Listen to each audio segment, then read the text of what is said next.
clock on the kitchen wall ticked past 3 in the morning, each second echoing through our empty house like a metronome counting down to something inevitable. I sat at the breakfast table, nursing my 4th cup of coffee, staring at my phone screen showing 23 unanswered calls to my wife Hazel. 23 attempts to reach the woman who promised to love and cherish me 8 years ago. 23 rings that went straight to voicemail, each one adding another brick to the wall of certainty building in my chest. My name is Marlow Trasker, and I'm what most people would call unremarkable. 36 years old, insurance claims investigator for Northeastern Mutual, the kind of guy who notices details others miss and asks questions others avoid. It served me well in my profession, helping me spot fraudulent claims and uncover lies people think they've buried deep enough. Tonight, those same skills were painting a picture I'd been trying not to see for months. Hazel's car wasn't in the garage, her purse was gone, but her wedding ring sat on the bathroom counter next to a note that read, "Working late with clients, back tomorrow morning." The same note, word for word, that she'd left 3 times in the past 2 weeks. I pulled up the Find My Phone app on my tablet, watching the little blue dot that represented my wife's location.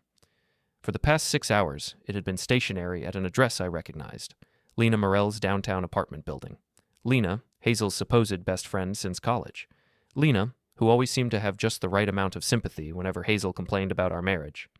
Lena, who worked as a freelance graphic designer and somehow afforded a luxury apartment in the city's trendiest district. I opened my laptop and began typing an email to my supervisor, requesting a personal day. The cursor blinked at me, waiting. Outside, the first hints of dawn were creeping across the sky, painting our suburban street in shades of gray that matched my mood. That's when my phone buzzed with a text from Hazel. "Sorry, honey. Phone battery completely drained. Stayed at Lena's place after our client meeting ran super late. Home soon with coffee and explanations. Love you." I stared at the message for a full minute, feeling something cold and calculating settle in my stomach. Then I smiled for the first time in hours, my fingers moving across the keyboard with purpose. "That's funny," I typed back, "because I'm sitting in Lena's kitchen right now having coffee with her. She's been wondering where you are all night." I hit send and immediately blocked Hazel's number. The response came within seconds, but of course I couldn't see it. I could imagine her panic, though, the frantic redialing, the growing desperation as each call went straight to voicemail. I set my phone aside and opened my laptop, navigating to our shared cloud storage account. Hazel was always so careful about her image, her brand, her carefully curated social media presence. What she wasn't careful about was her digital footprint. 8 years of marriage to an insurance investigator, and she still didn't understand that everything leaves a trail. I started with her location history, cross-referencing it with her calendar entries and social media posts. The pattern emerged quickly: Tuesday nights at client dinners that happened to coincide with visits to the Marriott downtown. Thursday, networking events that placed her at Julian Kepler's apartment complex. Julian, her charming co-worker at Morrison & Associates, the social media consulting firm where Hazel had built her career. My phone rang. Unknown number. I let it go to voicemail, then listened to Hazel's voice, shaky and desperate. "Marlow, please, I can explain everything. There's been a misunderstanding. Call me back, please. I'm coming home right now." I deleted the message and continued my digital archaeology. The front door slammed open with enough force to rattle the windows. Hazel burst into the kitchen, her usually perfect blonde hair disheveled, her designer dress wrinkled, mascara smudged beneath her eyes. "Marlow," she gasped, clutching her phone. "Thank God. I've been trying to reach you for hours. My phone was acting up, and I couldn't—" "Sit down, Hazel." My voice was calm, measured, the same tone I used when interviewing claimants I knew were lying. She froze, studying my face, probably trying to gauge how much trouble she was in. "Honey, let me explain. Sit.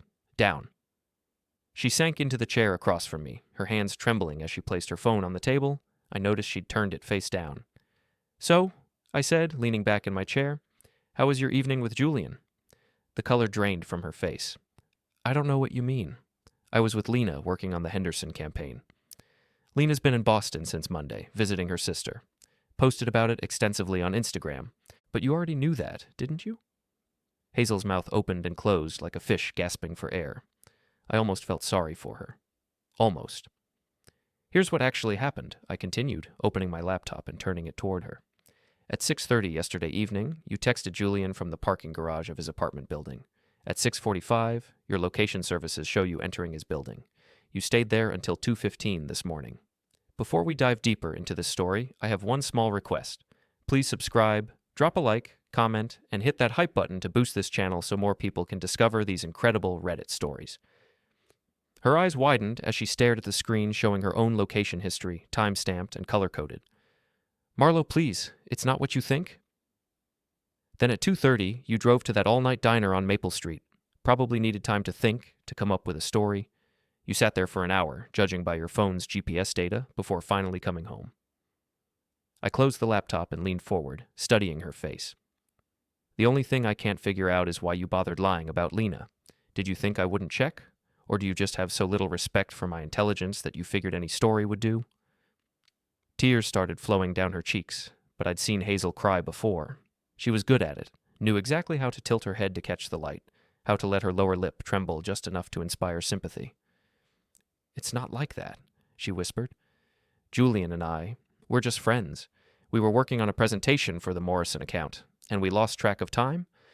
Stop! The word came out harder than I'd intended. Hazel flinched. I've spent the last 4 hours going through our shared accounts, your email, your calendar, your social media activity. I know about the secret credit card you opened last month. I know about the money you've been moving from our joint savings to your personal account. I know about the apartment listings you've been browsing in Julian's neighborhood.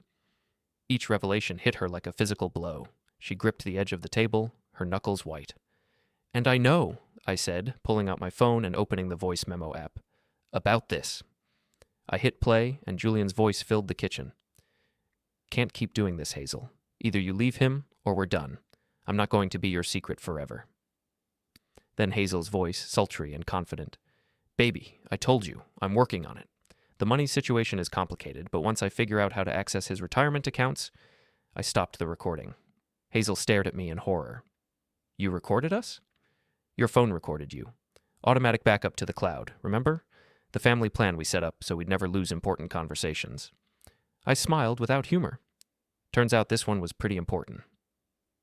She buried her face in her hands, her shoulders shaking. When she looked up, her carefully applied makeup was ruined, black streaks running down her cheeks. Marlow, please. I made a mistake. I was confused, scared about our future, about money, about everything, but I love you. I want to make this work. No, you don't. I stood up, walking to the kitchen counter where I'd laid out printed screenshots of text messages, email chains, and bank statements.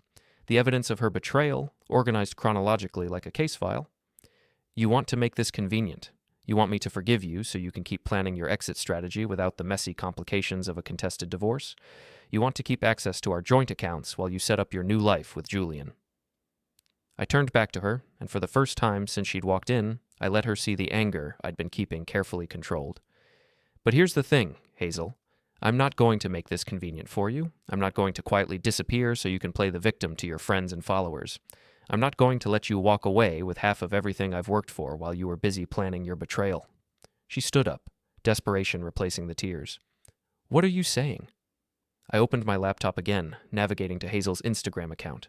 She had 43,000 followers, built over years of carefully crafted posts about our perfect marriage, her successful career, her aspirational lifestyle, her brand, as she called it. I'm saying that if you want to destroy our marriage, you're going to own the consequences. All of them. My fingers hovered over the keyboard.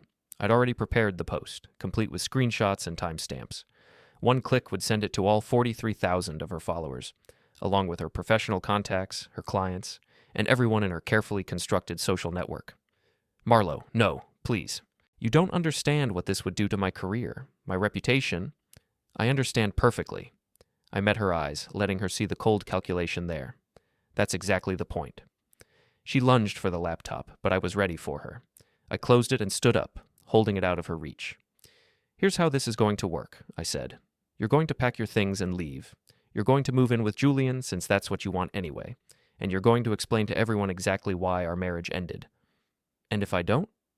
I smiled, the same smile I'd perfected during years of confronting insurance fraudsters who thought they were smarter than me. Then I'll explain it for you. Hazel left that morning with 2 suitcases and whatever dignity she could salvage, which wasn't much. She'd begged, threatened, and finally tried to negotiate, but I'd learned something important about myself in those early dawn hours. I was done being the understanding husband. By 10 a.m., I was sitting in my car outside Lena Morell's apartment building, waiting. Lena's white Honda pulled into the parking garage at 10:30, right on schedule. I'd checked her social media that morning and seen her posts from Boston, time-stamped and geotagged. She'd returned on the morning train, just like her itinerary showed. I followed her into the elevator. "Marlow?" She seemed genuinely surprised to see me. Lena was attractive in an understated way, with dark hair and intelligent eyes that always seemed to be calculating something. "What are you doing here?" "We need to talk about Hazel." Her expression shifted, becoming guarded. "Is everything okay?" "That depends on your definition of okay." The elevator opened on the 8th floor. Lena's apartment was at the end of the hall, a corner unit with floor-to-ceiling windows overlooking the city.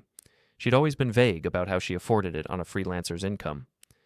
"Coffee?" she offered, but her movements were tense as she set down her travel bag. "I know she wasn't here last night."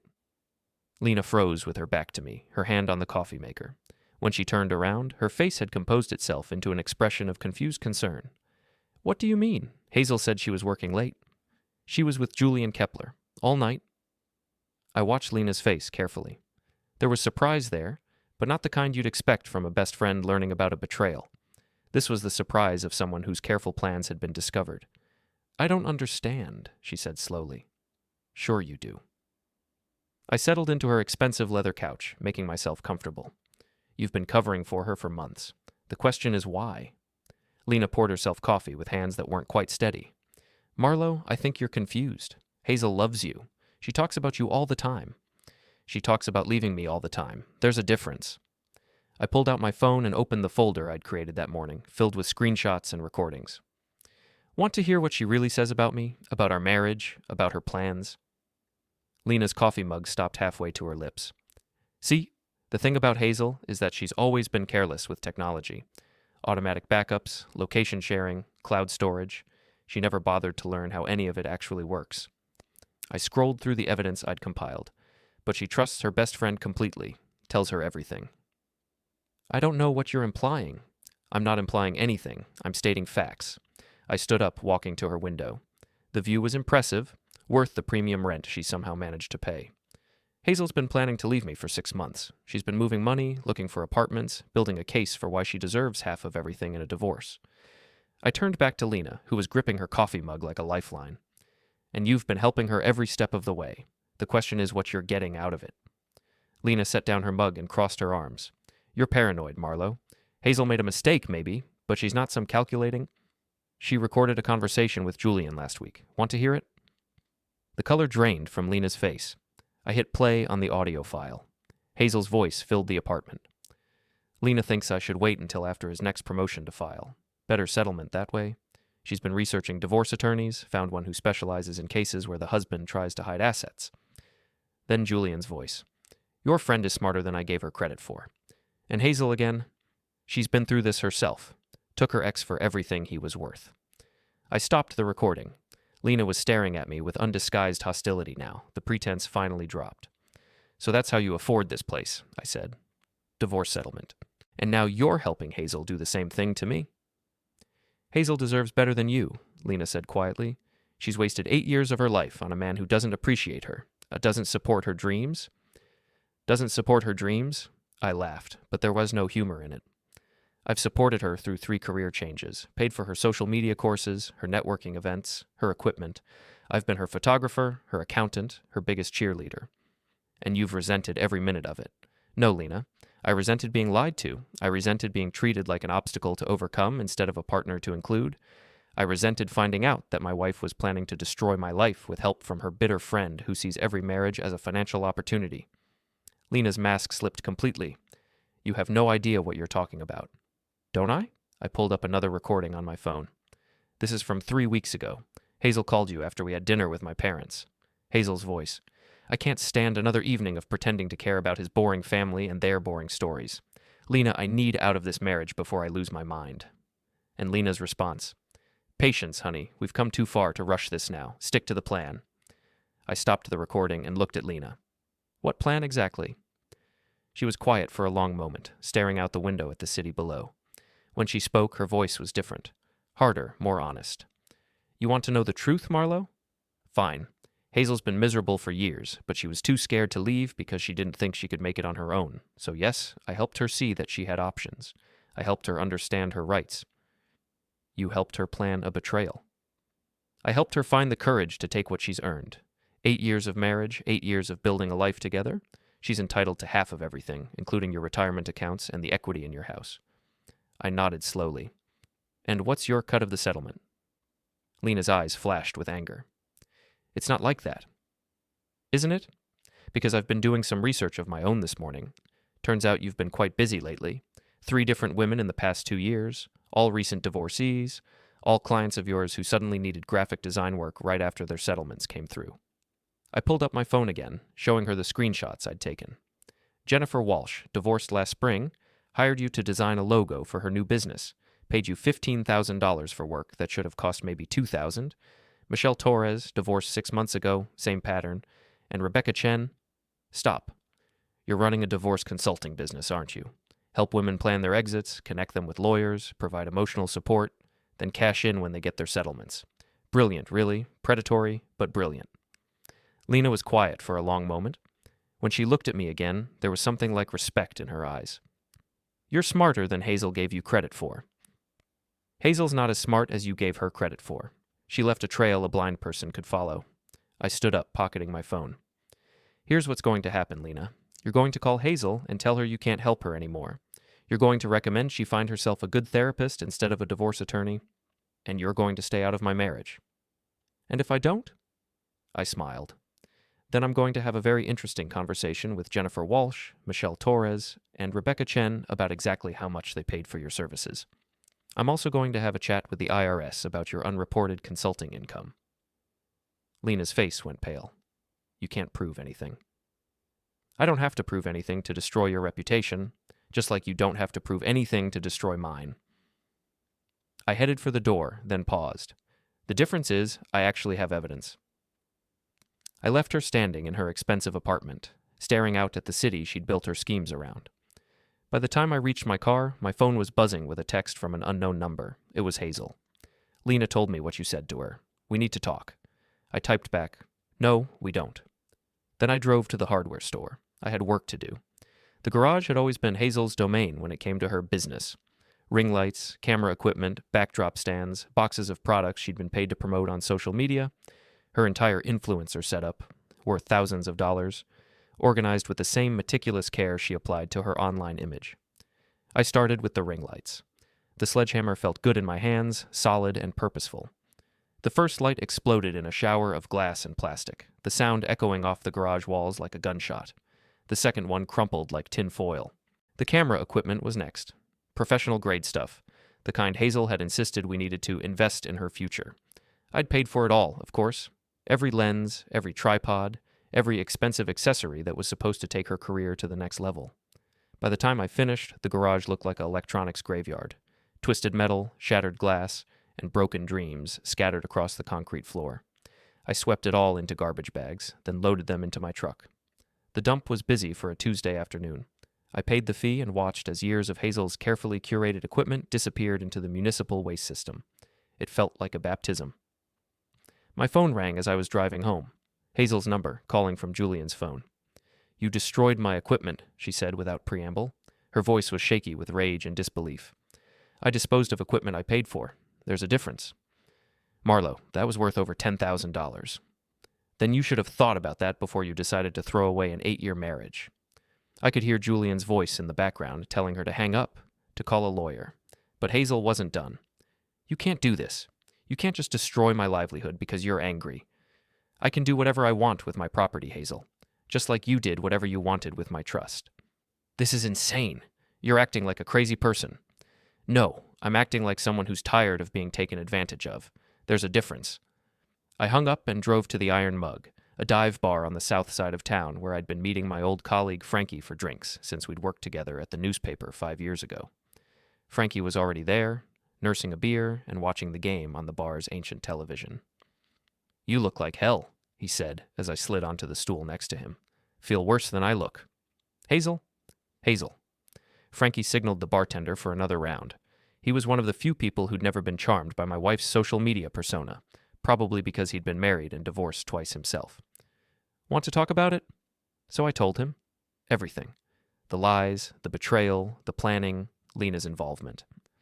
Frankie listened without interruption, occasionally nodding or shaking his head. Son of a gun, he said when I finished. I always figured she was too good to be true, but I never thought she was actively planning to screw you over. 8 months, Frankie. She's been planning this for 8 months. What are you going to do? I took a long drink of my beer, considering. I'm going to make sure she owns the consequences of her choices. Meaning? Meaning if she wants to destroy our marriage publicly, she's going to do it honestly. No more lies, no more manipulation, no more playing the victim. Frankie grinned. I like the sound of that. What do you need? Help spreading the word. Hazel's built her whole career on being the perfect wife with the perfect marriage. Time to show people what perfect actually looks like. By the time we left the Iron Mug 3 hours later, half the bar knew the real story of Hazel Trasker's marriage. Frankie had a gift for storytelling, and he'd made sure to hit all the juiciest details. By tomorrow, the story would be all over town. I drove home to our empty house and opened my laptop. Hazel's social media accounts were still logged in on our shared computer, her password saved in the browser she'd never bothered to secure. Her latest Instagram post was from that morning, a carefully staged photo of coffee and flowers with the caption, "Sometimes life throws you curveballs, but I'm grateful for the friends who remind me that I'm stronger than I know." Her blessed honchater new beginnings? Ars gratitude. 47 comments, all supportive. Her followers had no idea what was really happening. I opened a new post and began typing. The notification from Hazel's Instagram account went live at exactly 6 a.m., timed for maximum visibility during the morning social media scroll. I'd crafted it carefully, using her own voice and hashtag style to make it authentic. Hi everyone, I need to be honest with you all about something. My marriage to Marlow is ending because I've been having an affair with my co-worker Julian for the past 6 months. I've been lying to all of you about my perfect relationship while planning to leave my husband for another man. I know this isn't the content you followed me for, but I believe in transparency. It's honesty, check accountability, shock consequences. I'd included screenshots of her text conversations with Julian, carefully edited to remove anything too explicit while keeping the emotional betrayal clear. By the time I finished my morning coffee, the post had generated over 300 comments and was climbing fast. My phone started ringing at 6:15. Hazel, calling from Julian's number again. "Take it down," she said without preamble. Her voice was raw, like she'd been crying all night. "Take what down?" "You know what? The Instagram post. Take it down right now." "I didn't post anything, Hazel. You did." "Marlow, I'm serious. This isn't funny. My clients are going to see this. My professional contacts, my family. Then maybe you should have thought about that before you decided to have an affair." I could hear Julian in the background, his voice agitated. "Tell him we'll call the police.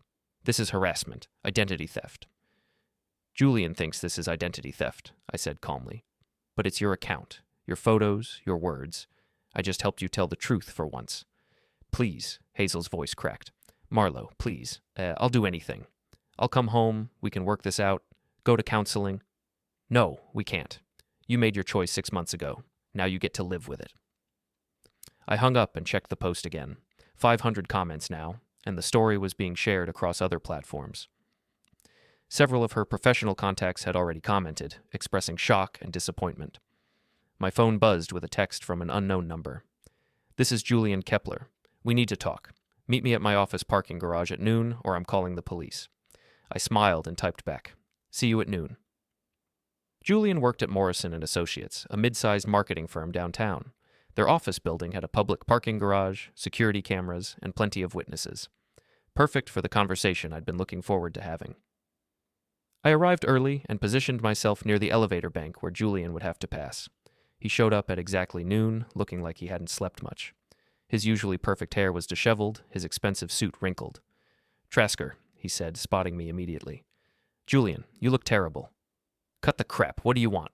"Want? Nothing. I already have everything I need." Julian glanced around the garage, probably looking for security cameras. There were several, all clearly visible and all recording our conversation. "Look," he said, lowering his voice. "I know you're angry. I get it, but this has gone far enough. Hazel's career is ruined, her reputation is destroyed. You've made your point." "Have I? Because from where I'm standing, it looks like I've barely gotten started." Julian's jaw tightened. "What's that supposed to mean?" "It means I've spent the morning doing research on you, Julian. Very interesting stuff. Want to hear what I found?" His face went pale. "I don't know what you think you found. Morrison & Associates has a very strict policy about relationships between employees and clients, doesn't it? especially when those relationships involve sharing confidential information. Julian took a step back. I never shared confidential information. Didn't you? Because I have text messages between you and Hazel discussing strategy for 3 different Morrison clients whose accounts you're not supposed to have access to. I pulled out my phone, scrolling through the screenshots I'd compiled. Here's a good one. You telling Hazel about the Henderson campaign budget so she could underbid their current consultant. And this one, where you shared Morrison's pitch for the Riverside Development Project. You're taking those out of context? Am I? Because I also have the email you sent to Hazel with Morrison's client list attached, the one marked confidential that you forwarded to her personal Gmail account. Julian's hands were shaking now. You can't prove I sent that. Actually, I can. Email headers are amazing things, Julian. They show exactly when a message was sent, from which IP address, using which device.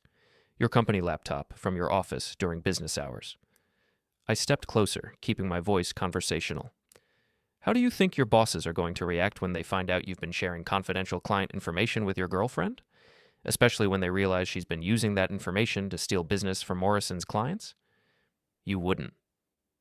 Wouldn't I? You helped my wife plan to destroy my life, Julian. You encouraged her to steal from our joint accounts, to lie to me for months while she planned her exit strategy. You think I'm going to let that slide because you're scared of losing your job? Julian looked around the garage again, desperation creeping into his expression. What do you want? Money? I can pay you. I don't want your money, Julian. I want you to understand what it feels like to have your life turned upside down by someone you trusted. I never made any promises to you. No, but you made promises to Hazel, and she made promises to me. Funny how those promises don't seem to mean much when there's something better on offer. I started walking toward the garage exit, then paused. Oh, one more thing. You might want to check your car before you drive home tonight. Amazing what a little brake fluid can do to paint, isn't it? Julian's eyes widened as he looked toward his black Tesla, parked in its reserved spot. The hood and roof were covered in strange, bubbling patterns where the paint had begun to dissolve. You're insane, he whispered.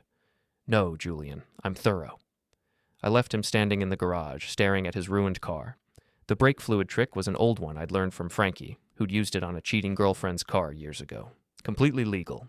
Brake fluid was sold at any auto parts store, and technically I hadn't damaged his car, just redecorated it. My phone buzzed as I drove home. Text from Hazel. Julian told me what you did to his car. This has to stop, Marlow. You're going to get yourself arrested. I typed back, tell Julian that was just a preview. If he keeps pushing, things are going to get much worse for both of you. The response came immediately. We're going to the police. Go ahead. I'm sure they will be very interested in hearing about Julian's confidential information sharing and your plan to steal from our joint accounts. No response to that one. I spent the afternoon at home, monitoring Hazel's social media accounts and watching her world implode in real time. The Instagram post had generated over 1,000 comments, most of them expressing shock, disappointment, or outright anger. Several of her clients had already announced they were terminating their contracts. Her professional Facebook page was getting hit even harder. Someone had shared the Instagram post there, and her business contacts were not being kind. The carefully cultivated image of Hazel Trasker, successful social media consultant and relationship goals inspiration, was crumbling faster than I dared hope. At 4 p.m., my doorbell rang. I looked through the peephole and saw a police officer standing on my front porch. I opened the door with a smile. Mr. Trasker, I'm Officer Rodriguez. I need to ask you a few questions about some vandalism that was reported downtown today. Of course, officer. Come in. Rodriguez was young, probably new to the force, and he looked uncomfortable as he settled into my living room chair. Sir, do you know a Julian Kepler? I know of him. He works with my wife. Well, my soon-to-be ex-wife. Mr. Kepler filed a report claiming you vandalized his vehicle today. Did he? That's interesting. What kind of vandalism are we talking about? Someone poured brake fluid on his car, causing damage to the paint. I nodded thoughtfully. That's terrible. Did he see who did it? He claims it was you. Based on what evidence? Rodriguez consulted his notepad. He says you threatened him in the parking garage of his office building around noon today. I had a conversation with Julian today, yes. There are security cameras in that garage that recorded the entire thing. Did Julian mention that? The officer looked surprised. No, he didn't. You should probably review that footage, officer. I think you'll find it very enlightening. Julian was quite upset about some personal matters, and he made several statements that could be construed as threatening. I pulled out my phone and opened the voice recording app. In fact, I was so concerned about his behavior that I recorded part of our conversation. Would you like to hear it? Rodriguez looked uncertain. I'm not sure that's necessary. Oh, but I think it is, especially the part where Julian offers to pay me money to keep quiet about his illegal sharing of confidential client information. The officer's expression changed. Mr. Trasker, are you saying Mr. Kepler attempted to bribe you? I'm saying Julian Kepler is a man with a lot to hide, and he's probably not the most reliable witness when it comes to reporting crimes. I played the recording of Julian's offer to pay me, his admission about the client information, and his increasingly desperate attempts to make the situation go away. Rodriguez listened with growing interest. Mr. Trasker, do you have evidence of this confidential information sharing? I have emails, text messages, and documentation going back months. Julian has been feeding my wife inside information from his company so she could steal business from their clients. I was planning to report it to Morrison and Associates, but if the police are interested... Rodriguez closed his notepad. Sir, I think there may be more to this situation than Mr. Kepler indicated. Would you be willing to come to the station to make a formal statement? Absolutely, officer. I believe in cooperating fully with law enforcement. As Rodriguez left, I could see him radioing his supervisor. Julian's complaint was about to become a much bigger problem for Julian than it was for me. My phone rang an hour later. Unknown number, but I recognized Julian's voice immediately. You son of a... He started, but I cut him off. Careful, Julian. I'm recording this call, and threatening someone over the phone is a crime. You set me up. No, I just told the truth. You're the one who filed a false police report and tried to have me arrested for something you couldn't prove. The police want to interview me about the client information. I imagine they do. Corporate espionage is a serious crime. I could lose my job. I could be charged. You should have thought about that before you decided to help my wife destroy my marriage. There was a long pause. When Julian spoke again, his voice was different. Defeated. What do you want, Marlow? I want you to understand that actions have consequences, Julian. I want you to realize that when you help someone betray their spouse, you're not just breaking up a marriage. You're destroying lives. And then what? You ruin my career and I learn my lesson? Then you stay away from my wife, you cooperate with the police investigation, and you hope that Morrison and Associates decides not to press charges. And if I don't? Then things get much worse for you. I've been investigating insurance fraud for 5 years, Julian. I know how to find things people want to keep hidden. Your client information sharing is just the beginning. I hung up and poured myself a drink. Outside, the sun was setting over our suburban neighborhood, painting the sky in shades of orange and red. Tomorrow would bring new challenges, but tonight I was finally starting to feel like myself again. My phone buzzed with a text from Hazel. Julian's been suspended from work. His career is ruined. Are you happy now? I typed back, getting there. The next morning brought a deluge of notifications. Hazel's Instagram confession had gone viral overnight, shared across Twitter, Facebook, and several local community groups. Someone had even created a TikTok video reading the post aloud over dramatic music, which had already accumulated 50,000 views. I sat in my kitchen, drinking coffee and scrolling through the comments with something approaching satisfaction. Hazel had spent years building her online presence, crafting the perfect image of a successful, happily married social media consultant. Watching it all crumble in real time was better than any revenge fantasy I could have imagined. My phone rang. Frankie. Have you seen the news? He asked without preamble. What news? Channel 7 just ran a story about social media influencers and authenticity. They used your wife as an example of how fake online relationships can be. They're calling it the Hazel Trasker effect. I turned on the television and found the morning news. Sure enough, there was Hazel's Instagram photo on the screen while a perfectly coiffed reporter discussed the dangers of believing everything you see on social media. Local social media consultant Hazel Trasker shocked her 43,000 followers yesterday with a confession that her seemingly perfect marriage was actually falling apart due to her own infidelity, the reporter was saying. The revelation has sparked conversations about authenticity in the age of curated online personas. They cut to a clip of a relationship expert discussing how social media pressure could lead people to maintain fake relationships for the sake of their brand.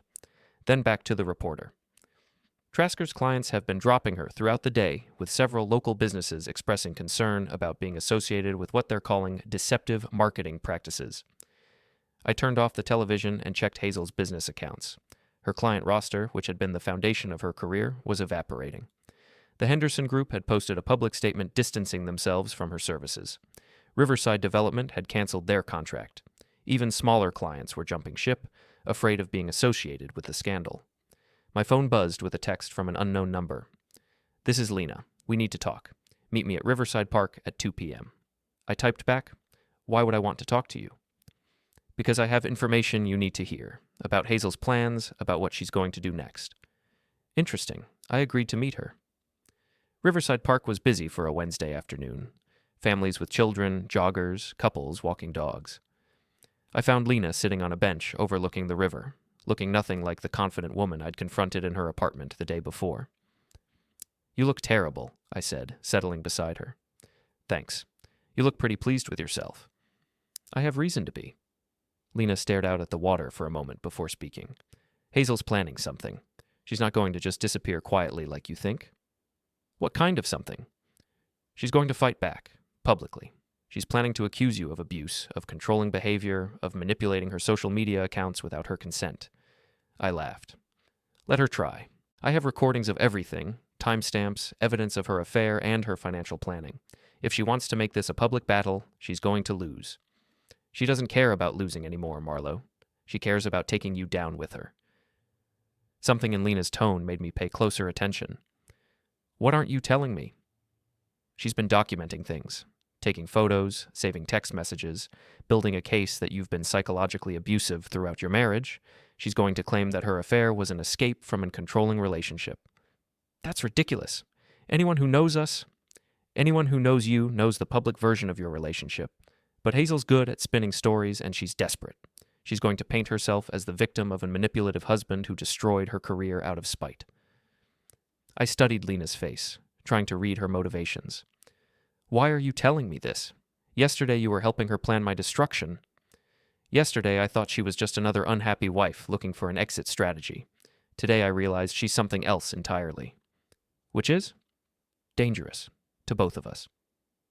Lena turned to face me, and I could see genuine fear in her eyes. "She came to see me this morning, told me that if I didn't help her destroy you, she'd expose my consulting business to the authorities. She has records of all my clients, all the payments, everything. So she's threatening you now too. She's threatening everyone who knows the truth about what she's been planning, Julian, me, even some of her former clients who might testify about her character." I leaned back against the bench, processing this information. "What exactly does she want you to do?" "Lie. Tell people that you've been controlling and abusive, that I was trying to help her escape a dangerous situation. She wants me to say that you forced her to share her passwords, that you monitored her communications, that you isolated her from her friends. And you're not going to do that." "I'm not going to do that because it's not true, and because I'm tired of helping people destroy their lives." Lena's voice was quiet but firm. "I started the consulting business because I genuinely wanted to help women who were trapped in bad marriages. But somewhere along the way, it became about the money, about the power, about getting revenge on men who reminded me of my ex-husband." "What changed?" "You did. Yesterday, when you confronted me, you didn't threaten me or try to intimidate me. You just presented facts and let me make my own choice about what to do with them. Hazel doesn't give people choices. She manipulates them until they do what she wants." I considered this. "So, what are you proposing?" "I'm proposing we work together to stop her before she destroys both of our lives." "How?" Lena reached into her purse and pulled out a small digital recorder. She recorded our conversation this morning, all of it, her threats, her plans, her admission that she's been building a false case against you. I took the recorder, feeling its weight in my palm. "Why are you giving me this?" "Because I'm tired of being part of the problem, and because Hazel made a mistake when she threatened me. I don't respond well to threats." That evening, I sat in my home office listening to the recording Lena had given me. Hazel's voice was clear and unmistakable as she outlined her plan to destroy my reputation, my career, and my future. "Marlow thinks he's so smart," she was saying, "but he has no idea what I'm capable of. By the time I'm done with him, no one will believe anything he says. He'll be the abusive husband who couldn't handle his wife's success, who destroyed her career out of jealousy and spite." Lena's voice. "Hazel, I don't think this is a good idea. I don't care what you think. You're going to help me, or I'm going to make sure the IRS knows exactly how much money you've made from your little divorce consulting business." "You're talking about perjury, about filing false police reports. I'm talking about survival. Marlow has destroyed everything I worked for. My career, my reputation, my future. If I'm going down, I'm taking him with me." I stopped the recording and sat back in my chair. Hazel wasn't just planning to fight back. She was planning to wage total war. But she'd made a crucial mistake. She'd threatened the wrong person. I opened my laptop and began typing an email to Detective Rodriguez, the officer who'd visited me about Julian's vandalism complaint. I attached the recording, along with copies of all the evidence I'd compiled about Hazel's affair, her financial planning, and her attempts to manipulate the situation. Then I composed a second email, this one to the local news station that had run the story about Hazel's Instagram confession. I had a feeling they'd be very interested in a follow-up story about social media manipulation and false accusations. My phone rang as I was finishing the emails. Hazel, calling from yet another unknown number. "I know Lena talked to you," she said without preamble. "Did she?" "Don't play games with me, Marlow. I know she gave you the recording." "What recording?" "The one where I supposedly threatened her. She's a liar, you know. She's been manipulating both of us from the beginning." I almost laughed. "Really? That's your strategy? Blame Lena for everything?" "It's not a strategy. It's the truth. She's been playing us against each other, trying to destroy our marriage so she could profit from the divorce. Hazel, I have months of evidence showing that you've been planning to leave me, that you've been having an affair, that you've been moving money and preparing for a divorce. None of that has anything to do with Lena." "You don't understand. She's been poisoning my mind against you, making me think our marriage was worse than it was." "Stop." I was tired of her lies, tired of her manipulation, tired of her refusal to take responsibility for her own choices. "Just stop. I know exactly who you are, Hazel. I know what you've done, and I know what you're planning to do, and I'm not going to let you get away with it. You can't stop me, Marlow. I have friends, I have connections, I have people who will believe my side of the story. You had those things, before you confessed to cheating on social media, before your clients dropped you, before your reputation was destroyed by your own words." There was a long silence. When Hazel spoke again, her voice was different, colder. "You think you've won, don't you? You think you've destroyed me completely. I think you've destroyed yourself, and I've just made sure everyone knows about it. We'll see about that." She hung up, but I wasn't worried. I had everything I needed to counter whatever she was planning. And tomorrow, the real battle would begin. I sent the emails to Detective Rodriguez and the news station, then poured myself a drink and sat on my back porch, looking out at the neighborhood where Hazel and I had planned to build our life together. In the distance, I could hear sirens, and I wondered if they were heading toward Julian's apartment, or Lena's, or maybe even toward wherever Hazel was staying tonight. The thought made me smile. Tomorrow would bring new challenges, but tonight, I was exactly where I wanted to be. The morning news brought vindication in the form of a breaking story. Channel 7 had picked up my email and run with it, turning Hazel's planned counterattack into a cautionary tale about false accusations and social media manipulation. In a shocking twist to yesterday's story about social media consultant Hazel Trasker, the reporter announced, police have obtained recordings suggesting that Trasker was planning to file false reports against her estranged husband in an attempt to salvage her damaged reputation. They played excerpts from the recording Lena had given me, carefully edited to focus on Hazel's threats and her admission of planning false accusations. The story painted a picture of a desperate woman willing to destroy innocent people to cover up her own mistakes. My phone had been ringing all morning, reporters wanting interviews, neighbors asking questions, even my supervisor at Northeastern Mutual calling to make sure I was handling the situation appropriately. I'd kept my responses brief and professional, letting Hazel's own words speak for themselves. At 10 a.m., Detective Rodriguez called. "Mr. Trasker, I need you to come to the station. We have some questions about the recording you sent us." "Of course, Detective. Should I bring a lawyer?" "That's up to you, sir. But I should mention that we've also brought in Ms. Trasker for questioning. She's made some serious allegations." I smiled. "I'll be right there." The police station was busier than I'd expected. Rodriguez met me in the lobby and escorted me to a small interview room where another detective was waiting. Detective Sarah Mills, according to her nameplate, a woman in her 40s with intelligent eyes and a no-nonsense demeanor. "Mr. Trasker," she said, gesturing to a chair across from her. "Thank you for coming in. We need to discuss some conflicting statements we've received." "I'm happy to help clear things up." Mills opened a file folder. "Your wife has accused you of harassment, stalking, identity theft, and psychological abuse. She claims you've been monitoring her communications without her consent, destroying her property, and manipulating her social media accounts. Those are serious accusations." "Yes, they are." She also claims that the recording you provided was obtained illegally and taken out of context. I nodded. "Detective, I understand Hazel is desperate, but I have documentation for everything I've done. Would you like to see it?" I opened my laptop and began walking them through the evidence I'd compiled. The shared cloud accounts that Hazel had given me access to years ago, the automatic backups that she'd enabled on her own devices, the location sharing that she'd activated herself, the social media accounts that were logged in on our shared computer. Everything I accessed was either shared willingly or available through accounts I had legitimate access to, I explained. As for the destroyed property, I can provide receipts showing that I purchased all of the equipment with my own credit cards. Mills reviewed the documentation carefully.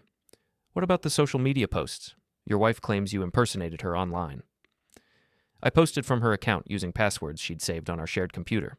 The content was based entirely on her own words, taken from text messages and recordings that were automatically backed up to our shared cloud storage.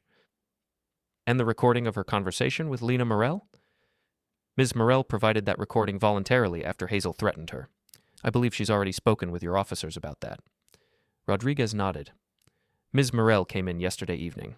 Her statement corroborates your version of events. Mills closed the file folder.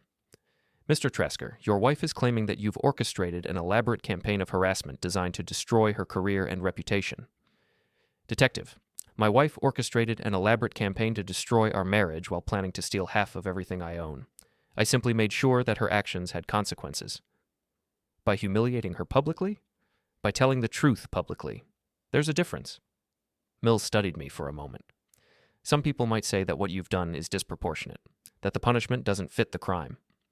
Some people might say that betraying your spouse, lying for months, and planning to steal their life savings while having an affair is worse than being embarrassed on social media. Fair point. Mills leaned back in her chair. Mr. Trasker, we're not finding evidence to support your wife's claims of harassment or abuse. However, we are concerned about some of the methods you've used. Such as? The vandalism of Mr. Kepler's vehicle, for instance. I smiled. Detective, did you find any evidence that I vandalized Julian's car? The security footage from the garage shows you having a conversation with him, but it doesn't show you damaging his vehicle. Because I didn't damage his vehicle in the garage. If someone poured brake fluid on his car, it could have happened anywhere, at any time. Julian just assumed it was me because he was feeling guilty about his role in destroying my marriage. Rodriguez looked frustrated. Mr. Trasker, are you saying you didn't vandalize his car? I'm saying you can't prove I did, which means Julian filed a false police report based on his assumptions rather than evidence. Mills closed her notepad. Mr. Trasker, you're free to go, but I want to give you some advice. I'm listening.